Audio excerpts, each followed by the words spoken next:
Assalamualaikum warahmatullahi wabarakatuh. Jumpa kembali pemirsa dengan channel Mestudin Mes yang insya Allah akan selalu menggali sejarah, legenda, cerita rakyat dan mitologi tanah Melayu khususnya Sumatera bagian selatan yang kita cintai ini. Dalam video kali ini channel Mestudin Mes akan menyajikan fakta sejarah suku bangsa Melayu yang telah ada sejak zaman 15.000 tahun yang lalu atau 13.000 tahun sebelum Masehi. Pada masa di mana manusia belum banyak mendiami bumi, hutan-hutan masih lebat, terjadilah penurunan suhu di belahan utara dan selatan bumi, sehingga banyak danau, sungai dan lautan membeku menjadi es. Zaman ini disebut zaman es yang menyebabkan permukaan air laut menjadi surut, yang diperkirakan terjadi pada 15.000 tahun yang lalu atau 13.000 tahun sebelum Masehi. Keadaan yang sangat dingin ini semakin meluas sehingga lautan menjadi surut dan pulau-pulau yang terpisah menjadi menyatu, termasuk juga kepulauan Indonesia yang bersambung antara Sumatera, Jawa, Kalimantan, negara Malaysia dan Filipina. Sedangkan Kepulauan Papuan terhubung dengan benua Australia. Keadaan bumi saat itu memaksa manusia-manusia di bumi mencari tanah baru yang hangat untuk kelangsungan hidup mereka.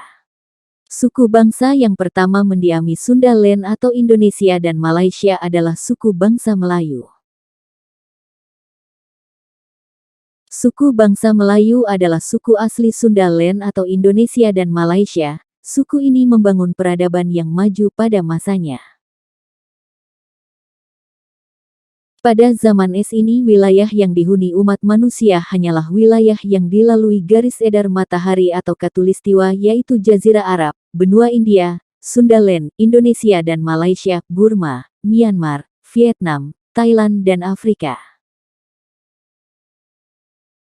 Teori Harry Truman. Teori ini mengatakan bahwa nenek moyang bangsa Austronesia atau Melayu berasal dari dataran Sunda Land atau Atlantis yang tenggelam pada zaman es era Pleistosen. Populasi ini peradabannya sudah maju. Pendapat ini diperkuat oleh Umar Anggarajeni, mengatakan bahwa Austronesia, Melayu, sebagai rumpun bahasa yang merupakan sebuah fenomena besar dalam sejarah manusia. Bahasa tersebut kini dituturkan oleh lebih dari 300 juta orang.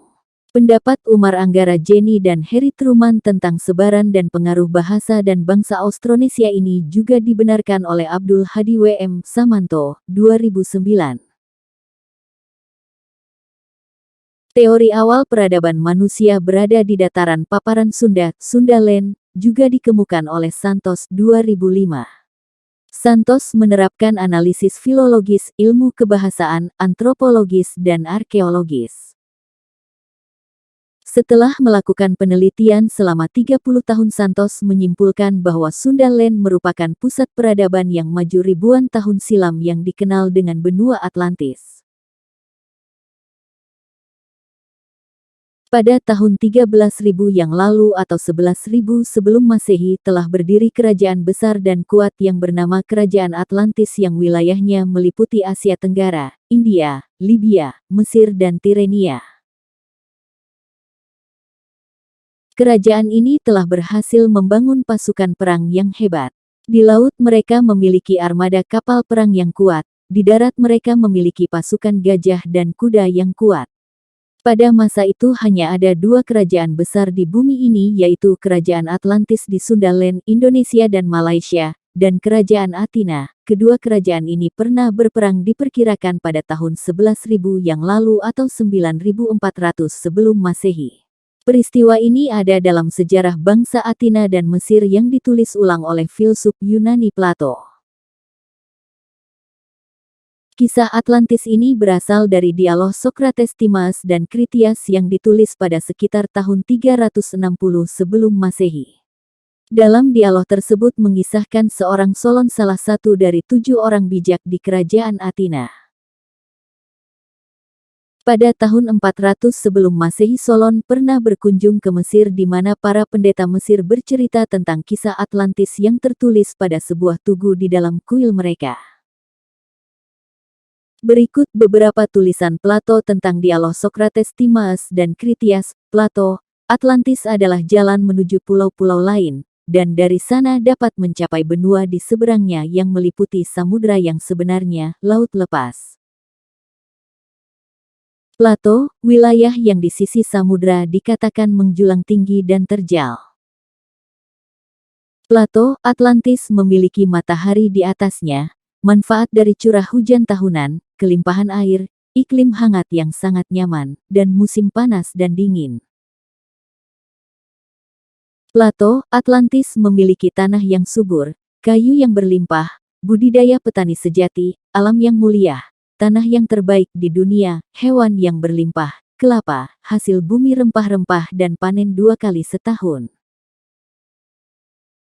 Plato, terdapat berbagai jenis satwa-satwa lain, baik yang hidup di danau-danau, rawa-rawa dan sungai, dan juga yang hidup di pegunungan-pegunungan, dataran-dataran dan terdapat satwa yang paling besar dan paling tamak. Plato, terdapat banyak gaya di Atlantis. Plato, terdapat kuda untuk pacuan dan untuk perang. Plato, ada pengorbanan banyak banteng. Plato, terdapat buah-buahan berkulit keras, menghasilkan air yang dapat diminum, daging dan minyak urap. Plato, terdapat hasil bumi yang dibusukan dengan menjaganya, yang kita konsumsi setelah makan malam. Plato, terdapat akar-akaran atau daun-daunan atau kayu-kayuan atau esens-esens yang disaring dari buah dan bunga. Plato, terdapat hasil bumi yang dibudidayakan, dikeringkan, memberikan makan, digunakan sebagai makanan pokok, yang disebut secara umum dengan butiran curah. Pada ciri-ciri yang ditulis Plato dari dialog Socrates, Timaeus dan Critias tersebut menunjukkan bahwa tempat tersebut di garis Khatulistiwa dan Indonesia, Malaysia adalah tempatnya. Pada kurun waktu 9000 sebelum Masehi sampai 7000 sebelum Masehi bergelombang datang imigran dari daerah India, Arab, Taiwan dan Burma. Mereka menetap di Sundaland, Indonesia dan Malaysia, dengan ciri-ciri mereka tidak menggunakan bahasa Melayu. Seperti suku Lampung, Komering, Batak, Renjang, Jawa, Sunda, Dayak dan sebagainya. Pada kurun waktu 7000 sebelum Masehi sampai dengan 3000 sebelum Masehi suhu bumi mulai meningkat, sehingga menyebabkan mencairnya gunung-gunung es di bagian utara dan selatan bumi, yang menandai berakhirnya zaman es. Dalam penelitian oleh ahli-ahli dunia diperkirakan dalam kurun waktu tersebut telah terjadi 3 kali peristiwa mencarinya gunung-gunung es di bagian utara dan selatan bumi, dan menyebabkan air laut naik. Dalam catatan para ahli dunia, mencairnya gunung-gunung es yang pertama berangsur selama lebih kurang 400 tahun, pencairan es lebih lanjut sebagai area besar dari lempeng es dari bumi utara benar-benar terangkat dari tempat tidurnya yang berbatu, dan melayang keluar ke Laut Atlantik sebagai ratusan gunung es dan pulau es. Setiap tahun air laut naik sekitar 20 cm per tahun, sehingga dalam fase pertama mencairnya gunung es ini permukaan laut naik lebih kurang 80 meter. Peristiwa ini menyebabkan mulai terbentuknya pulau-pulau di Sundaland, Indonesia dan Malaysia. Dan dalam kurun 400 tahun tersebut mulai berangsur-angsur penduduk Sundaland pindah ke tempat yang lebih tinggi, dan mulai terpisah-pisah oleh lautan. Pada fase kedua mencairnya gunung-gunung es di bagian utara dan selatan bumi terjadi selama 160 tahun. Gunung-gunung es melayang dari utara dan selatan bumi seperti karpet kelopak yang jatuh tak berujung saat lapisan es Eropa yang luas runtuh. Setiap tahun air laut naik 32 cm per tahun. Dalam fase kedua ini selama 160 tahun air laut telah naik dari fase pertama setinggi 51 meter. Setelah bumi mengalami dua fase mencairnya es di utara dan selatan bumi air laut telah naik lebih 130 meter. Dan pulau-pulau di Sundaland semakin jauh terpisah oleh lautan yang luas. Mereka mulai mendiami dataran-dataran tinggi di Pulau Sumatera, Malaka, Kalimantan, Jawa dan Sulawesi. Pada fase ketiga terjadi lagi musim kemarau yang dingin sehingga kenaikan air laut menjadi lambat, diperkirakan hanya 1 cm per tahun. Dalam fase ketiga ini kenaikan permukaan laut mencapai 30 meter. Mencairnya es pada bagian utara dan selatan bumi, bersamaan dengan pemanasan, armada gunung es mulai muncul kembali dalam jumlah ratusan dari kutub utara. Kali ini lapisan es Laurentide yang besar telah hilang mencair di Kanada Timur laut runtuh dan berkontribusi sebagian besar es dan air menyebabkan kenaikan air laut. Peristiwa 3 kali naiknya permukaan air laut ini membuat penduduk Sundaland cemas dan mengambil langkah aman dengan pindah ke tanah yang tinggi yaitu di gunung-gunung dan bukit barisan untuk masyarakat yang tinggal di Pulau Sumatera. Yaitu suku Tumi nenek moyang orang Lampung dan Komring memilih tinggal di daerah lereng Gunung Persagi di Lampung. Orang Melayu Pasemah atau Jeme Dempu memilih tinggal di lereng Gunung Dempu Sumatera Selatan. Suku Renjang memilih tinggal di daerah perbukitan Bukit Barisan Kota Curup sekarang ini. Suku Jambi dan Riau mendiami lereng Gunung Kerinci di Jambi.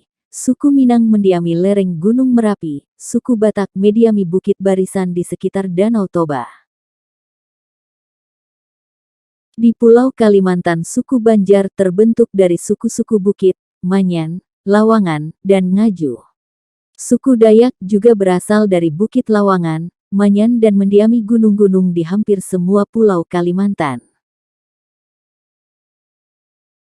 Di Pulau Jawa tempat lahirnya budaya Jawa umumnya digambarkan berada di dataran Kedu dan Kewu di lereng subur Gunung Merapi sebagai jantung kerajaan Mataram kuno. Wangsa Sanjaya dan Sailendra memiliki basis kekuatan mereka di sana. Suku Sunda juga awalnya mendiami gunung-gunung dan bukit-bukit yang banyak tersebar di Jawa Barat dan Banten.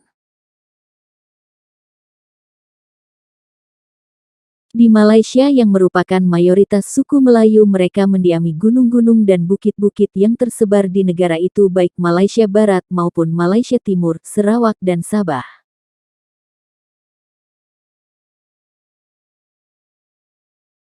Fakta mengenai naiknya permukaan laut ini didukung oleh mitologi atau tambo masyarakat suku Minangkabau dan Jambi yang diceritakan secara turun-temurun pada acara-acara adat.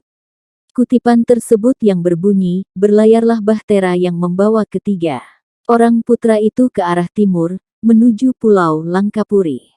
Setibanya di dekat Pulau Sailan ketiga saudara itu berpisah, Maharaja Depang terus ke negeri Cina, Maharaja Alif kembali ke negeri Ruhum, dan Maharaja Diraja melanjutkan pelayaran ke Tenggara. Menuju sebuah pulau yang bernama Jawa Al-Kibri atau disebut juga dengan Pulau Emas Andalas atau Sumatera sekarang. Setelah lama berlayar kelihatanlah puncak Gunung Merapi sebesar telur itik, maka ditujukan Bahtera ke sana dan berlabuh di dekat puncak gunung itu. Seiring menyusutnya air laut mereka berkembang menyusuri sungai-sungai. Fakta ini sejalan dengan hasil penelitian arkeologi di Indonesia, bahwa Indonesia telah dihuni umat manusia jutaan tahun yang lalu, dan kalau kita umat Islam percaya bahwa seluruh manusia di muka bumi ini berasal dari dua orang, yaitu Nabi Adam dan istrinya Siti Hawa yang perkembangan awal anak cucunya dimulai dari Jazirah Arab. Demikianlah fakta sejarah suku bangsa Melayu yang kita cintai dari dua orang bermanfaat, yaitu Nabi Adam dan istrinya Siti Hawa yang perkembangan awal anak cucunya dimulai dari Jazirah Arab.